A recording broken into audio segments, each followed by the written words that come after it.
Well pastor ने जो मुझे शास्त्र भाग दिया है इन 3 दिनों में आपके साथ मिलकर मनन करने के लिए, वो शास्त्र भाग हमारे बीच में पढ़ा गया।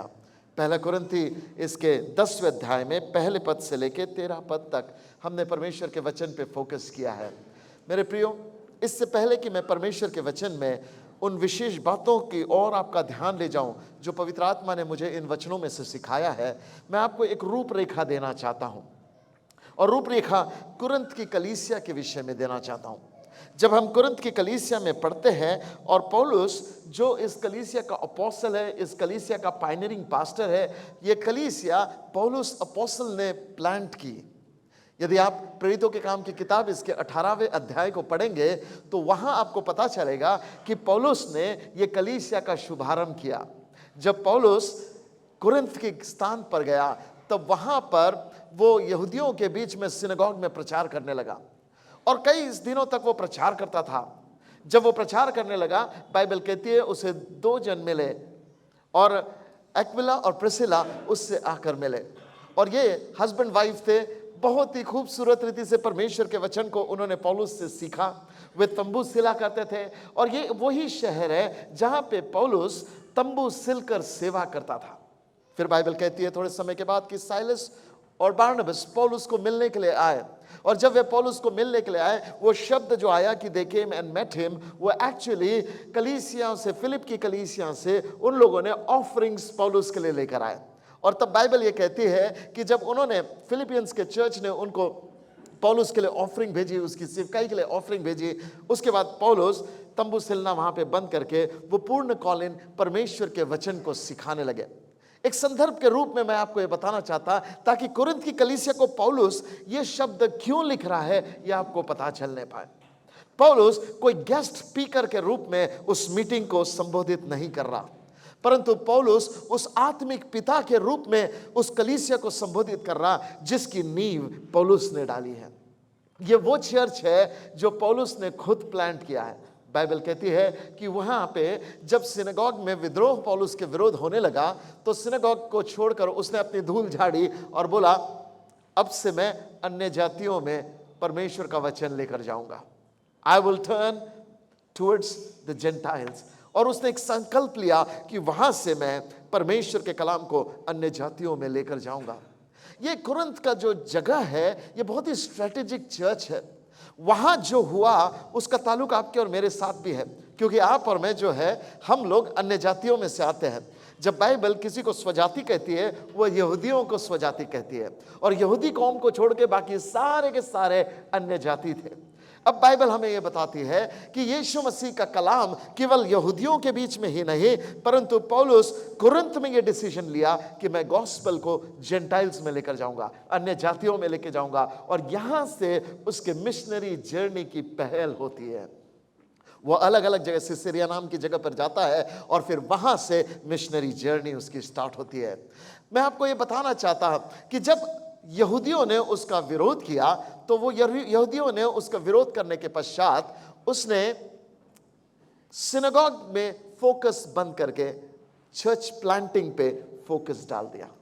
एंड द बाइबल सेज उसको परमेश्वर ने दर्शन दिया और दर्शन देकर परमेश्वर ने उससे कहा, पौलुस इस जगह को छोड़कर मत जा, मेरे बहुत से लोग यहां पर हैं, यहां तुझे कोई हानि नहीं पहुंचाएगा, तू यहीं पे रुक और सेवा कर। जब रात में दर्शन को पौलुस ने देखा तो उसने एक डिसीजन लिया कि अब वो कुरिन्थ को छोड़कर नहीं जाएगा। पर 1.5 साल पौलुस लगभग 18 महीने वहीं पे रुककर सेवा करने लगा और उन 18 महीनों में एक चर्च की स्थापना हुई। अब उस चर्च की स्थापना हुई और वो चर्च की स्थापना में अगुवे खड़े हुए, धीरे धीरे चर्च बढ़ने लगा, आत्मिक उन्नति होने लगी, सब कुछ खूबसूरत हो गया। और ऐसा टाइम आया कि जब पौलुस वहां से कूच करके अपने मिशनरी जर्नी के लिए आगे की यात्रा करते हुए चला गया। काफी समय बीतने के बाद उस चर्च में प्रॉब्लम्स होने लगे, जैसे हर एक चर्च में होते हैं।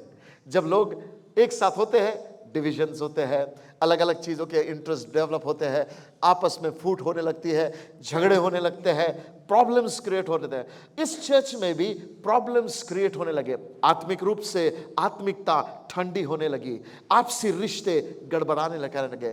कोई ये कहने लगा मैं पौलुस का हूं, तो कोई कहने लगा मैं अपोलोस का हूं, कोई कहने लगा हम तो यीशु मसीह के हैं। डिफरेंट आइडियोलॉजीज आने लगी, डिफरेंट ग्रुपिज्म चर्च के अंदर होने लगा, रिलेशनशिप में प्रॉब्लम आने लगे, फैमिली में कॉन्फ्लिक्ट्स होने लगे, रिलेशनशिप में ऊंच नीच ये बातें आने लगी, लोग अपने अपने मन मर्जी में जीवन को व्यतीत करने लगे। और जब कॉम्प्रोमाइज लाइफ इस चर्च में आ गया, सिंफुल लाइफ इस चर्च में आ गया, डिविजन इस चर्च में आ गया, सेल्फिशनेस इस चर्च में आ गया, तब वहां के कुछ फैमिलीज ने पौलुस को जाकर रोम में रिपोर्ट किया और ये कहा, पौलुस, कुरिन्थ का चर्च जो तुम आपने प्लांट किया, उस चर्च में ये प्रॉब्लम्स हो रहे हैं। और जब पौलुस ने उनसे ये तमाम प्रॉब्लम्स का जिक्र सुना, यदि आप मेरे साथ खोलेंगे कुरिन्थ की पहला कुरिन्थी इसका पहला अध्याय, इसका पहले अध्याय को यदि आप खोलेंगे, वर्स नंबर 11 को यदि आप देखेंगे, यहां वचन कहता है, for it has been declared to me concerning you my brethren by those of Chloe's household that there are contentions among you. देखो क्या लिखा है, मुझे कोल्स के घराने से ये पता चला है कि आपके बीच में विभाजन हो रहे हैं। So it was reported to Paul कि चर्च में प्रॉब्लम्स हो रहे हैं, और उस प्रॉब्लम्स को एड्रेस करने के लिए पौलुस ने पवित्र आत्मा की प्रेरणा में कुरिन्थ की कलीसिया को यह पत्र लिखा। सो फर्स्ट कोरिन्थियंस एक्चुअली यदि आप देखेंगे तो पौलुस क्रिश्चियन लाइफ की नींव नहीं डाल रहा, वो 1.5 साल वहां रहते हुए उसने बहुत प्रचार किया, अच्छी नींव उस चर्च पे डाली, लेकिन जब वो पौलुस वहां से चला गया तब धीरे धीरे उस चर्च में प्रॉब्लम्स आने लगी, और उस प्रॉब्लम्स में लोग अगुवेपन में अलग अलग डिवीजन होने लगे, चर्च में विभाजन होने लगे, और जैसे मैंने बताया कि वे सब एक दूसरे के विरोध होने लगे। और तब ये बातें जब पौल के पास खबर के रूप में पहुंची कि पौलुस उस चर्च में प्रॉब्लम्स हो रहे हैं, being a spiritual father, being the church planter of that church, पौलुस उस कलीसिया को लेटर लिख रहा है। So I want you to understand, पौलुस थियोलॉजी को इस्टैब्लिश करने के लिए फर्स्ट लेटर कुरिन्थ को नहीं लिख रहा है, पौलुस क्रिश्चियन कॉन्डक्ट को इस्टैब्लिश करने के लिए यह लेटर लिख रहा है। आप मेरे साथ है ना? वो थियोलॉजी इस्टैब्लिश करने के लिए कुरिन्थ की मंडली को ये पत्र नहीं लिख रहा, वो मसीहों को लिख रहा है, विश्वासियों को लिख रहा है, अलग किए हुए लोगों को लिख रहा है, पवित्र लोगों को लिख रहा है, वो जिन्होंने यीशु मसीह पर विश्वास किया उनको लिख रहा है। और उनको ये पत्र लिखते समय में उसका फोकस ये है कि उनका आचरण जिस मसीह पर उन्होंने विश्वास किया, जिस सुसमाचार पर उन्होंने विश्वास किया, उसके अनुरूप बन जाए। आप समझ रहे मेरी बात? कुरिन्थ को लेटर पौलुस ने क्यों लिखा? मसीही चाल चलन मसीही लोगों को सिखाने के लिए। मेरे पीछे पीछे बोलिए, पौलुस ने पहला कुरिन्थी का पत्र कुरिन्थ की कलीसिया को और उनके माध्यम से आज तक की सभी कलीसिया को, ढाका मेथोडिस्ट चर्च को भी, पौलुस ने मसीह आचरण के विषय में लिखा। और इसीलिए इस पत्र में, बोलिए, इसीलिए इस पत्र में यीशु मसीह के जैसा बनने का आह्वान दिया गया है। हालेलुया। प्रभु आप सबको बहुत आशीष दे। मेरे प्रियो, मैं चाहता हूं कि आप पौलुस के हृदय को समझें। जब तक आप ऑथर के नजरिए को नहीं समझेंगे तब तक आप परमेश्वर के वचन को सही रीति से आप इंटरप्रेट नहीं कर पाएंगे। और अगर परमेश्वर के वचन को आप सही रीति से इंटरप्रेट नहीं कर पाएंगे तो फिर उसको एक्सेप्ट करते समय आपको प्रॉब्लम्स होगी, या गलत ढंग से एक्सेप्ट कर लोगे। और अगर आपका बिलीफ सिस्टम गलत हो जाए तो आपका चाल चलन भी गलत होगा। You see, it is a letter जिसका सबसे फेमस चैप्टर यदि कुछ है तो पहला कुरिन्थी का 13 अध्याय है। And the chapter talks about love. Remember, chapter 12 talks about the gifts of Holi spirit. दूसरा 12 अध्याय, पहला कुरिन्थी का 12 अध्याय किसके बारे में बात करता? पवित्र आत्मा के वरदानों के बारे में। पहला कुरिन्थी का 14 अध्याय किसके बारे में बात करता? पवित्र आत्मा के वरदानों के बारे में। लेकिन पवित्र आत्मा ने 13 अध्याय किसके विषय में लिखा? प्रेम के विषय में। यू सी, पौलुस का लक्ष्य अपने आत्मिक बच्चों को यह सिखाना है कि बेटा, यदि तूने यीशु मसीह पे विश्वास कर लिया है, यदि तू मसीह का हो गया है, यदि तू क्रिश्चियन हो गया है, तो अब स्वर्ग और नरक is not longer a problem. तेरा आत्मिक जीवन सेट है, तेरा आत्मा बचा लिया गया है। जितनों ने यीशु मसीह को जीवन दिया, उन्हें परमेश्वर ने अपनी संतान होने का अधिकार दे दिया है। जो यीशु मसीह पर विश्वास करते हैं वे अनंत जीवन पा चुके हैं। आमीन। ये सेटल्ड इशू है। This book is not about heaven और health, this book is not about judgement of fire. ये नरक की आग के बारे में नहीं बात करता। दिस बुक फोकसेस ऑन इस दुनिया में रहते समय में आपका चाल चलन कैसा होना चाहिए। You understand? Amen? Now, from that perspective, पौलुस ने पहला कुरिन्थी 13 अध्याय जो लिखा, उसने ये कहा, यदि मैं स्वर्गदूतों की बोलियां बोलूं और क्या ना रखूं? What is he saying? अगर मैं इतना आत्मिक हो गया कि स्वर्गीय लेवल की बातें कर रहा हूं, स्वर्गदूतों की बोली बोल रहा हूं, I speak like that of an angel, but if I don't love my brother, मैं क्या हूं? झंझनाती हुई झांझ हूं और ठनठनाता हुआ पीतल हूं। सो पौलुस का फोकस क्या है? बेटा, स्वर्गदूतों की बोली बोल, वाह, वो तेरी आत्मिकता का निशान है, ये कह रहा वो, या वो ये कह रहा है? बेटा, आत्मिकता की सही पहचान स्वर्गदूतों की बोली बोलना नहीं है। आत्मिकता की सही पहचान अपने पड़ोसी से अपने जैसा प्रेम करना है। आत्मिकता की सही पहचान तेरा चाल चलन है। How do you dress is not your spiritual life. How do you speak is not your spiritual life. It's how do you live daily with your family. How do you live daily with other believers in the church. How do you live daily in the community. So, पौलुस जो Corinth की मंडली को लिख रहा है, again, I want to remind you, उसका focus उनके चाल चलन पे है। किस पे है? Now, because you belong to Jesus, your walk needs to be different. आप समझ रहे पौलुस क्या कह रहा? क्योंकि तू यीशु का है ऑलरेडी। देखो मैं आपको बताता, पहला अध्याय पहला वचन खोलो। पौलुस किसको लिख रहा मैं आपको बताता हूं। पहला अध्याय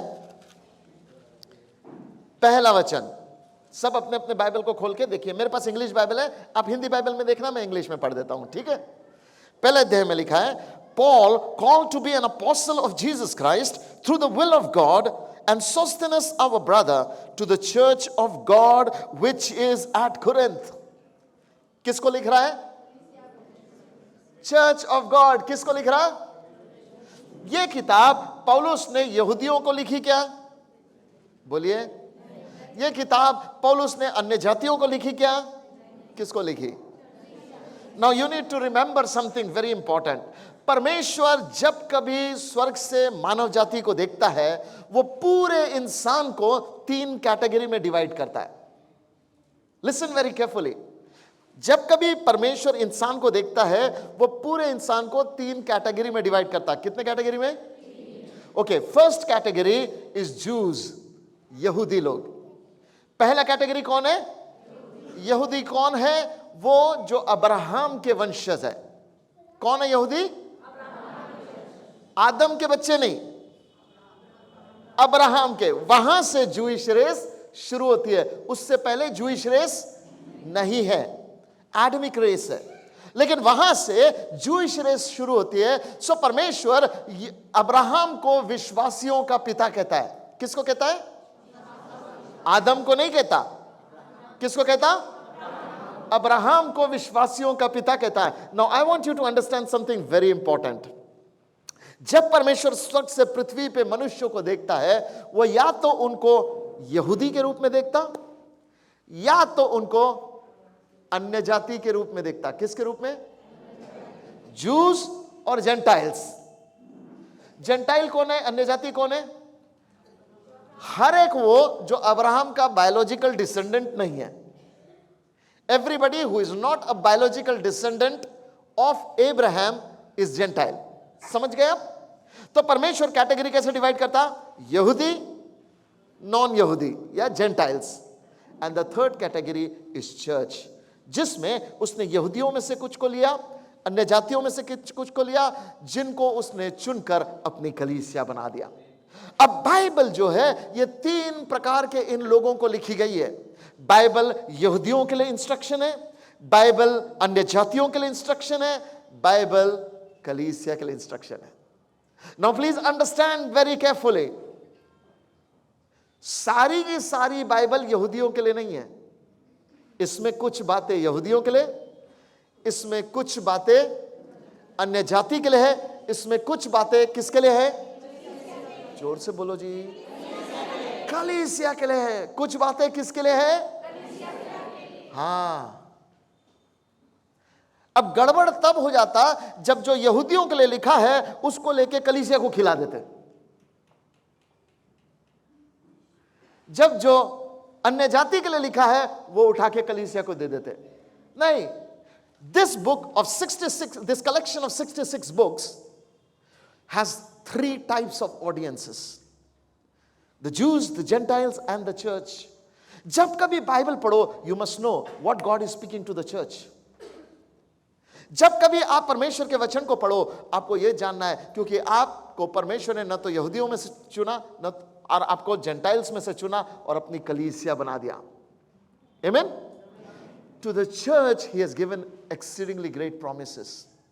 अब ये बताओ मुझे, पहला अध्याय पहला वचन पढ़कर कि ये बात कुरिन्थ की कलीसिया, कुरिन्थ का जो लेटर है ये यहूदियों को लिखा जा रहा, अन्य जाति को लिखा जा रहा, या कलीसिया को लिखा जा रहा? जोर से बोलो। चर्च को लिखा जा रहा। किसको लिखा जा रहा? चर्च को। चर्च कौन है? हां, वो जिन्होंने यीशु मसीह को एक्सेप्ट कर लिया। पौलुस के दिनों में पौलुस चर्च किसको कह रहा था? डिनोमिनेशन को कह रहा था क्या? कोई संस्था को कह रहा था क्या? पौलुस चर्च किसको कह रहा था?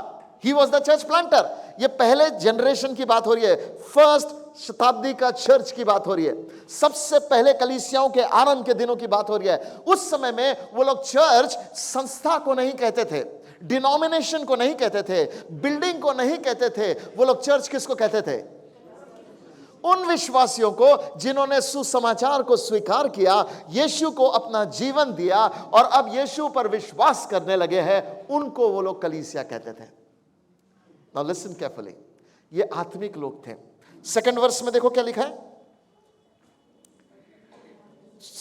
To the church of God which is in Corinth, to those who are sanctified in Christ. कोई हिंदी में पढ़ दे। परमेश्वर की उस कलीसिया के नाम जो कुरिन्थुस में है, अर्थात उनके नाम जो मसीह यीशु में पवित्र किए गए। Hold on.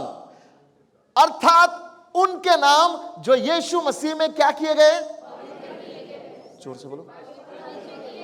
Now very very important to understand, Paul is writing to people to change their course of walk.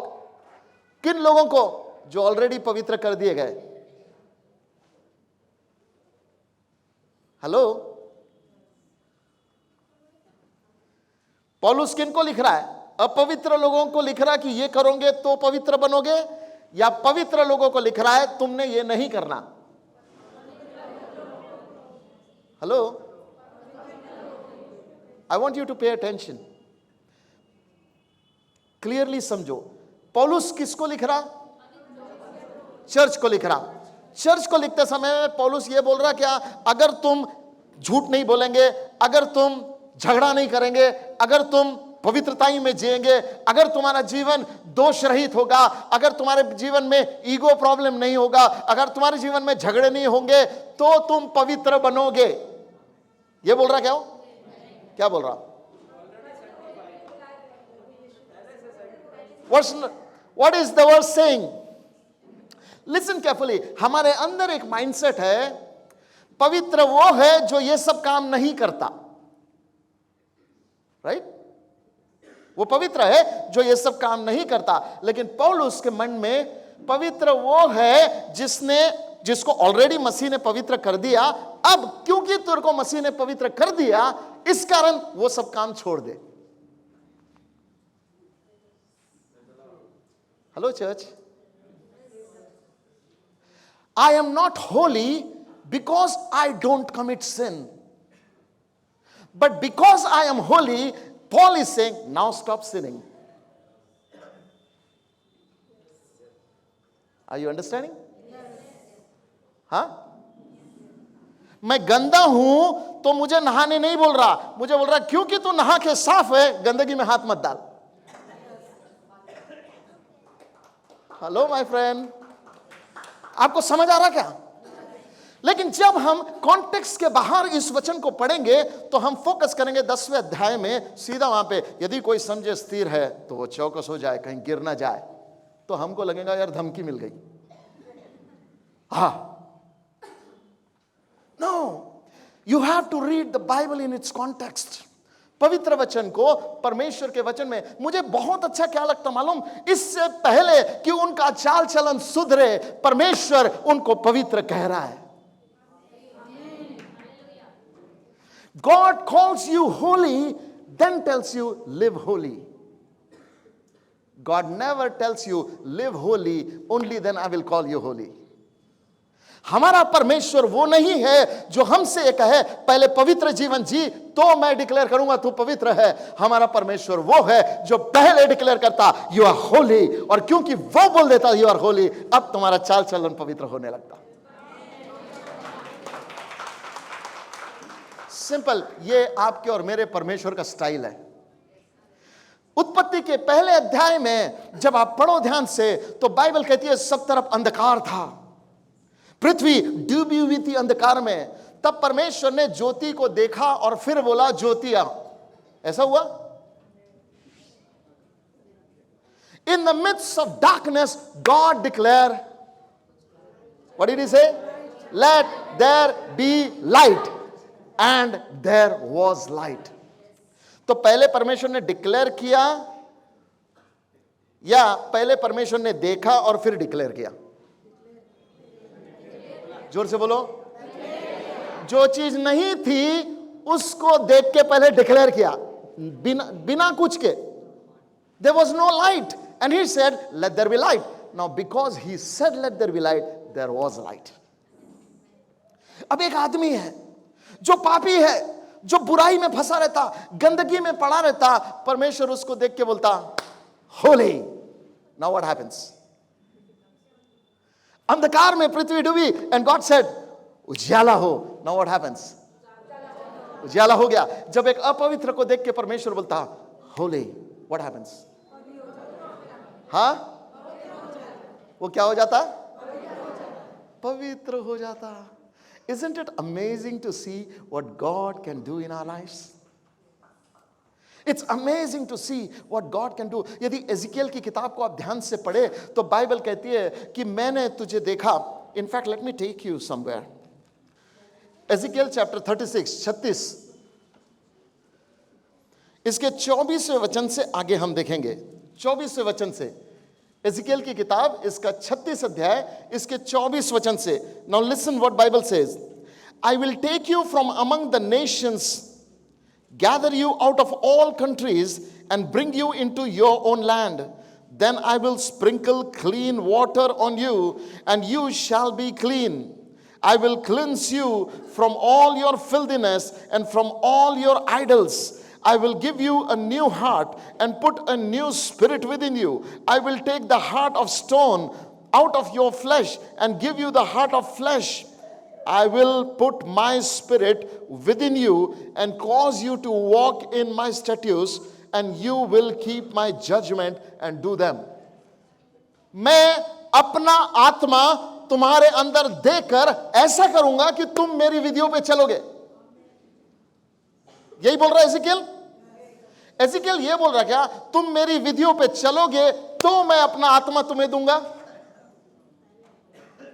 Yet हमारे पुलपिट से हमने कितने बार ये मैसेज सुना, अगर हम सही चलेंगे तो परमेश्वर अपना आत्मा हमको देगा। परमेश्वर एजिकियल के दिनों में इजराइल से कह रहा, बेटा तू सही चल नहीं सकता बिना मेरे आत्मा के, मैं पहले अपना आत्मा दूंगा, वो आत्मा तुझे सही चलाएगा।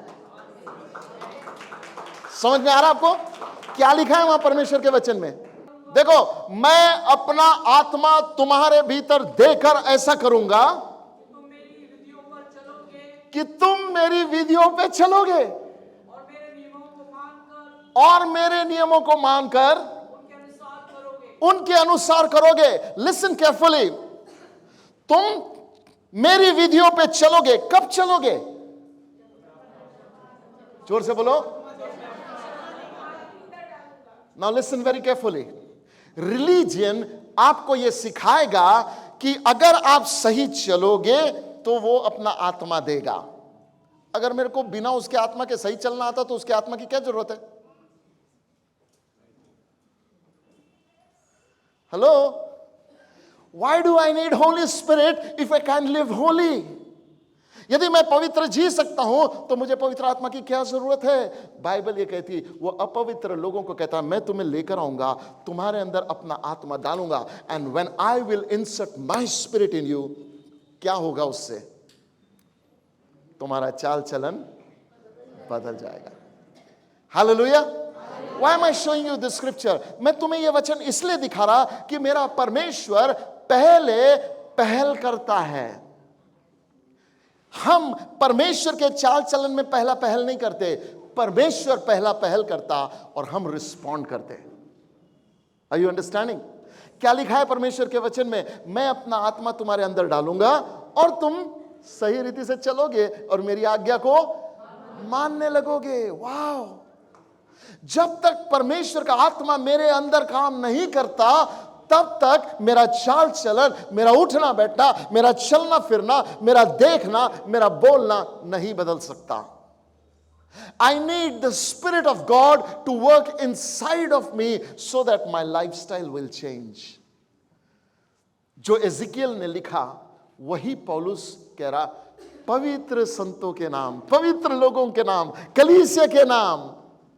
Now when he calls them holy, now he tells them, because you're holy, your walk is different. क्योंकि तुम्हारे अंदर परमेश्वर का आत्मा है, इस कारण अब क्या करना है? अब पवित्र चाल चलन चलना है। क्यों? क्योंकि एजिकियल के दिनों में परमेश्वर ने वादा किया, मैं अपना आत्मा तुम्हारे अंदर दूंगा। मालूम, हम लोग ये सोचते अगर मैं बहुत दिन तक उपवास प्रार्थना करते बैठूंगा तो परमेश्वर मुझे अपने आत्मा से भरेगा।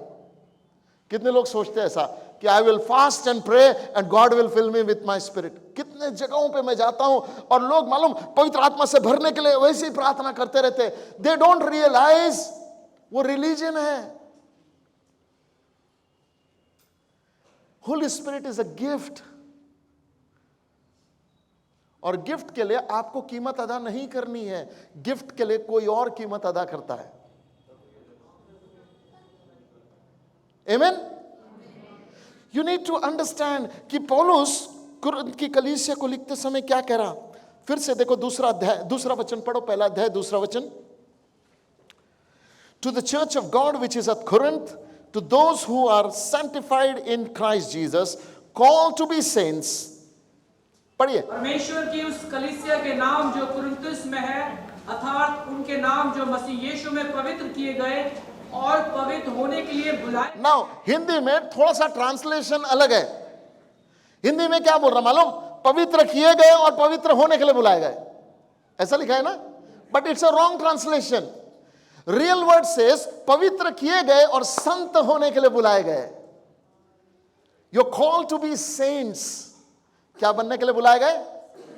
परमेश्वर का वचन कहता है हम राजपदधारी याजकों का समाज है। तुम्हें पवित्र किया गया है और राजपदधारी याजकों का समाज होने के लिए बुलाया गया है। Now because you are chosen for a higher life, higher walk आपके लाइफ में आना है।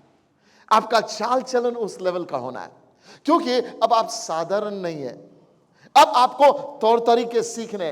मालूम ये कैसा है, एक गरीब घर के लड़की की शादी शहर के सबसे प्रसिद्ध और सबसे धनवान परिवार में हो गई। अब गरीब घर की लड़की थी, उसको नंगे पांव चलने की आदत थी, फटे कपड़े पहन के रहने की आदत थी, मट्टी के बर्तन मट्टी से धोने की आदत थी, शौचालय के लिए खेतों में जाने की आदत थी। अब उसकी शादी हो गई सबसे धनी घर में।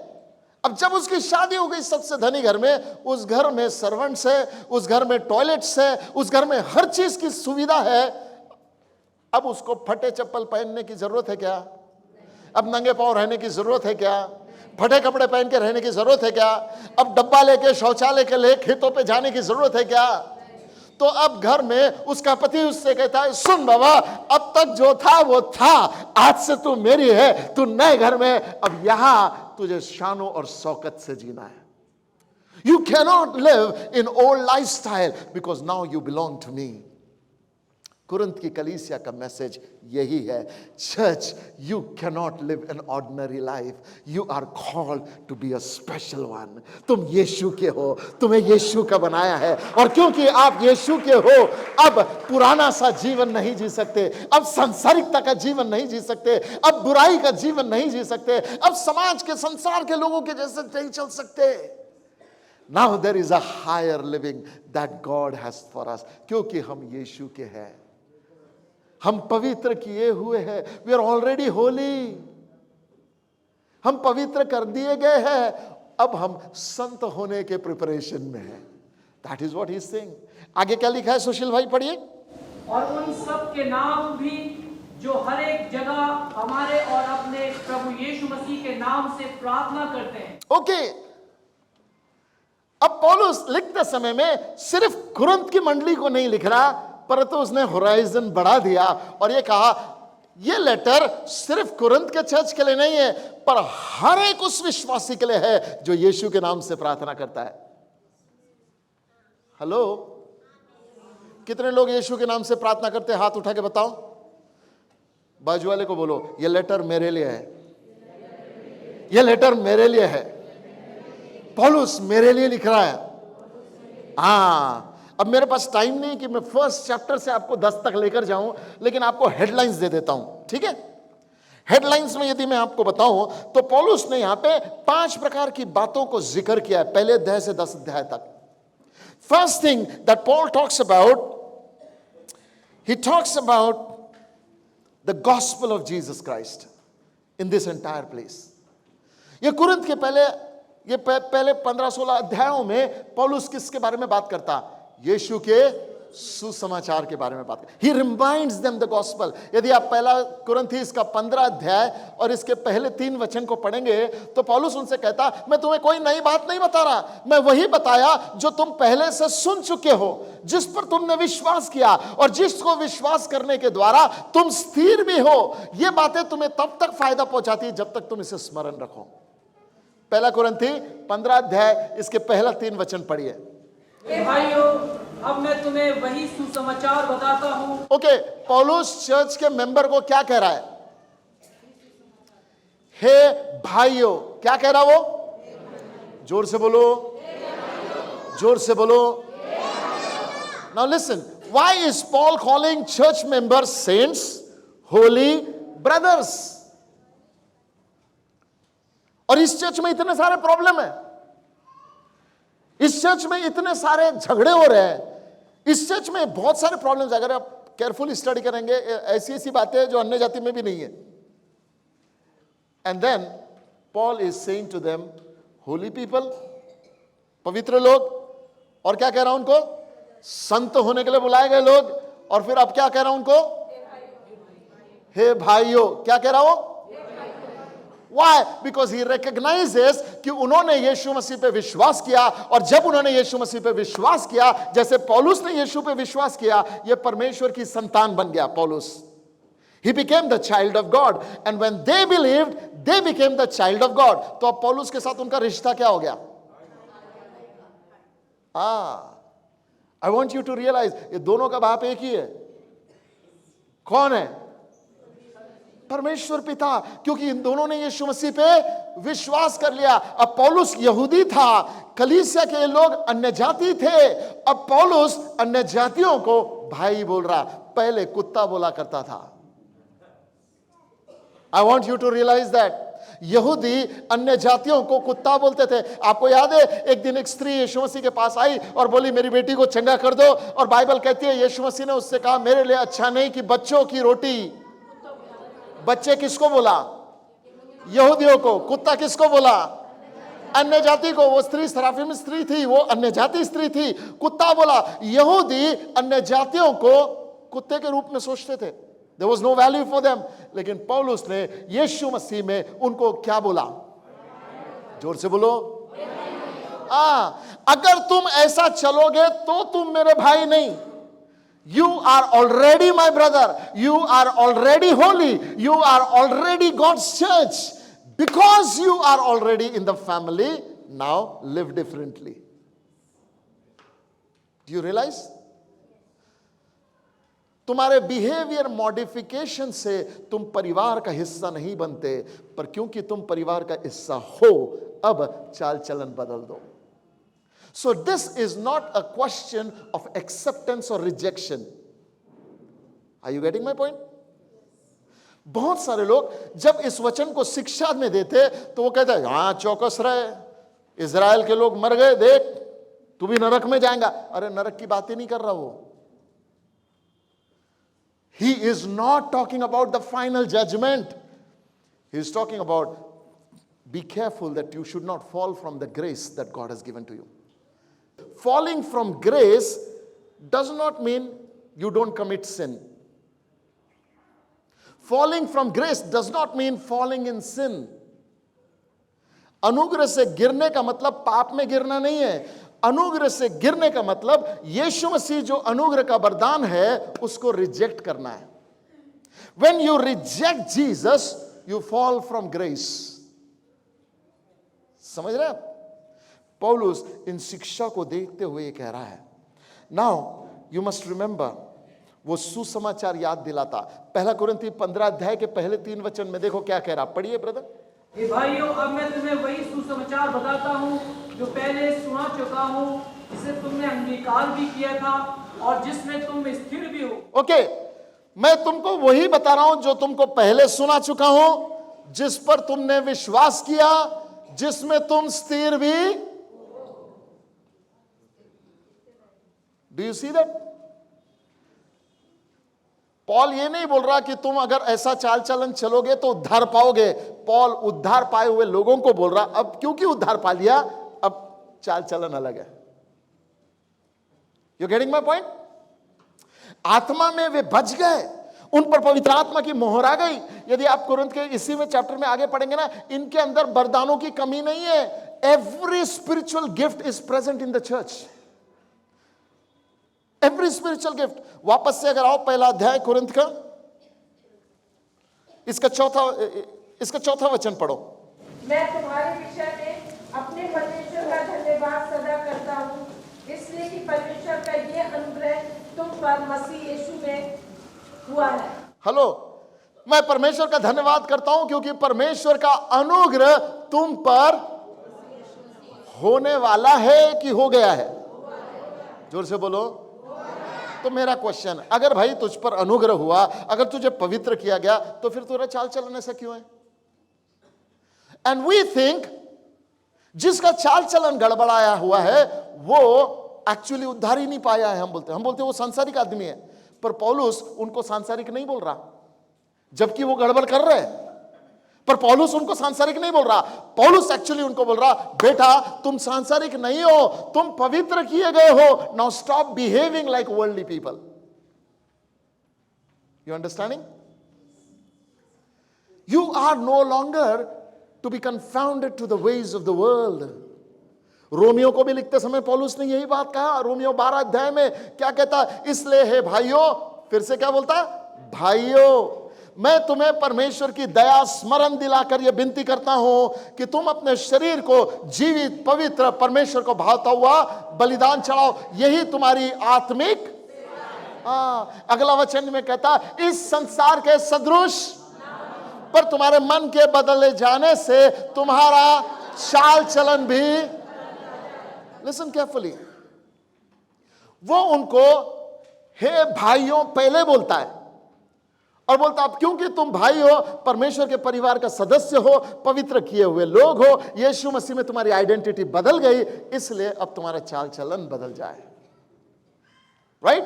It is not the other way around, that if you live right, God will identify with you. No, God will put His Spirit with you when you live wrong, and then His Spirit will cause you to live right.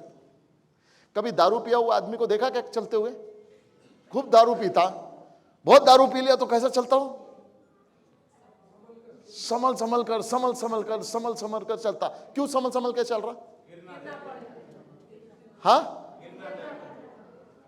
परमेश्वर का वचन 1 कुरिन्थी 10वें अध्याय में पौलुस ये कह रहा, क्योंकि परमेश्वर का आत्मा तेरे अंदर में है ना, तुझे एक चीज को समझना है कि नशेड़ी के चाल चलन में और तेरे चाल चलन में फर्क है. दारू पिया हुआ आदमी खुद का बैलेंस खो बैठा है, उसको ठीक से चलना नहीं आता. जो उसके अंदर गया है वो उसको चला रहा है. करेक्ट? एक दिन एक बिल्ली एक चूहे के पीछे लगी, चूहा भागे जा रहा. टॉम एंड जेरी देखा? बिल्ली भाग रही उसके पीछे, और ये चूहा भागते देसी दारू के ड्रम में गिर गया. अब जैसे देसी दारू के ड्रम में गया, टोटल डुबकी का बपतिस्मा ले लिया, पूरा का पूरा दारू पी गया. उतने में आदमी ने देखा, अरे यार चूहा गिरा, उसने चूहे को बाहर निकाला और फेंक दिया. तब तक उसने तो पी लिया था बड़ा गट. थोड़ी देर के बाद उसको होश आया, तो होश आने के बाद पहला चीज बोलता, किधर गई बिल्ली? चूहे को हुआ क्या? अंदर कुछ गया, उसकी बोली बदल गई, उसका चाल बदल गया. लिसन, शराब में अगर इतना दम है कि इंसान की बोली और चाल और सोच को बदल दे, तो परमेश्वर के आत्मा में कितना दम है.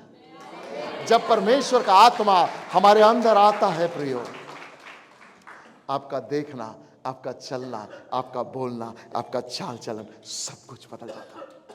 और पौलुस कलीसिया को यह स्मरण दिला रहा, it is not an acceptance issue कि भैया अगर तुम ऐसे जिएंगे तो परमेश्वर तुम्हें स्वीकार करेगा. नहीं, क्योंकि परमेश्वर ने तुम्हें स्वीकार कर लिया है, इसलिए अब ऐसे जियो. Do you realise? हेलो, समझ में आ रहा?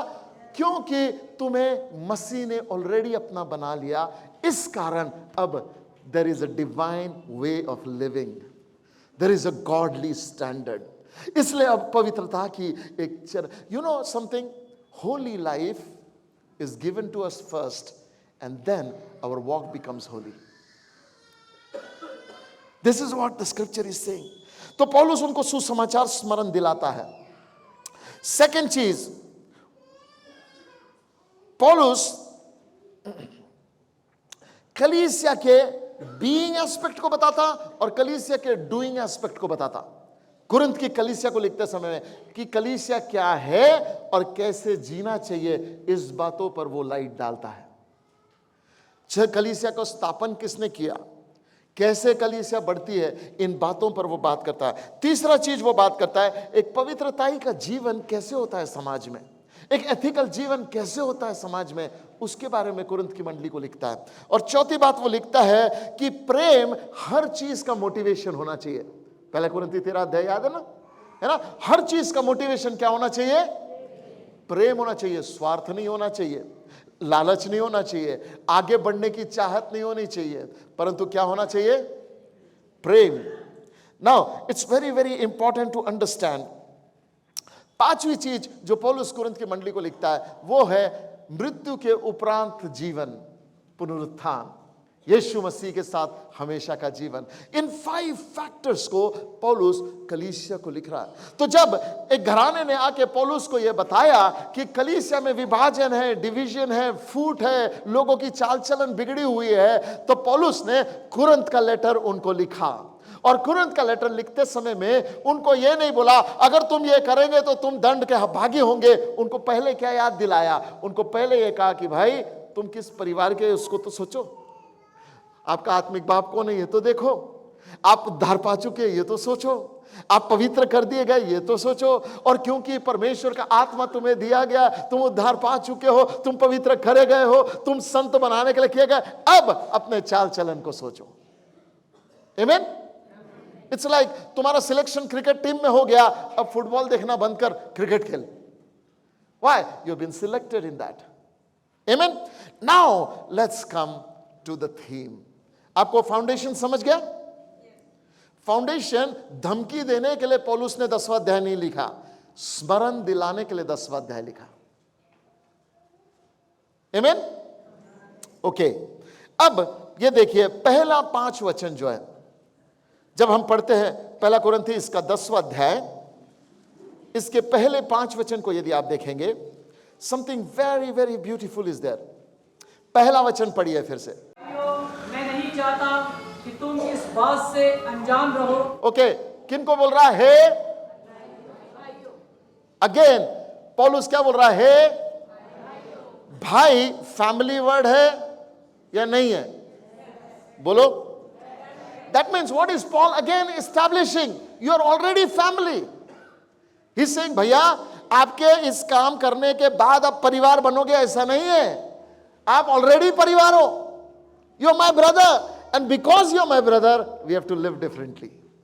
मालूम पौलुस ने बड़ा सुंदर काम किया. यदि इस चैप्टर को ध्यान से पढ़ेंगे ना, वो मसीह का चाल चलन की बात करता, फिर वो खुद के चाल चलन की बात करता और बोलता देखो मैं अन्य जाति के लिए इतना नम्र हो गया, इतना नीचे तक चला गया, that I became someone for gentile, ताकि मैं उसको मसीह के लिए जीतने पाऊं. मैं यहूदियों के लिए यहूदी बन गया, अन्य जाति के लिए अन्य जाति बन गया, ताकि किसी भी माध्यम से मैं मसीह के लिए लोगों को जीतने पाऊं. सो पॉल मसीह का एग्जाम्पल देता, पॉल खुद का एग्जाम्पल देता. मेरा चाल चलन देखो. और अब क्या बोल रहा? हे भाइयों, पढ़िए आगे.